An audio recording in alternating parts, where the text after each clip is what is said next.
শুভ সকাল বন্ধুরা, অপর্ণা ক্রিয়েশনে তোমাদেরকে জানাই একটা সুন্দর সকালের শুভেচ্ছা আর অনেক অনেক ভালোবাসা।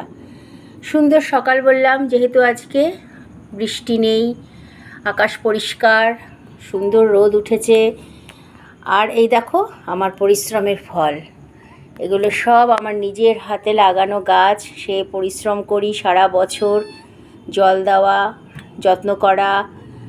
আর আমার ঘরের বাইরে যেতে হয় না কোথাও ফুল কুড়োনোর জন্য, ফুল আনবার জন্য বা কিনতে হয় না।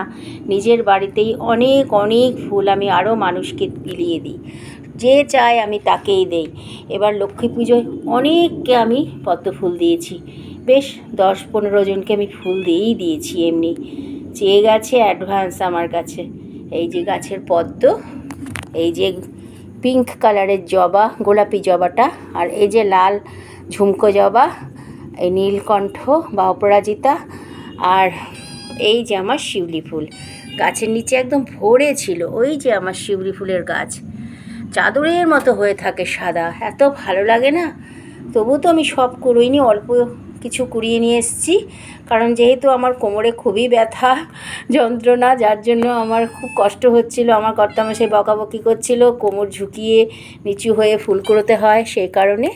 যাক, আমার পরিশ্রম সার্থক বন্ধুরা। আমি সারা বছর এই শরীর খারাপ নিয়েই গাছের পিছনে লেগে থাকি সারাক্ষণ। আর যখন আমি নিজে পুজো দেই আসন ভরে আর মানুষকেও দেই, তখন আমার আত্মার শান্তি হয়, মানে আমি একটা তৃপ্তি পাই যেন আলাদা রকমের।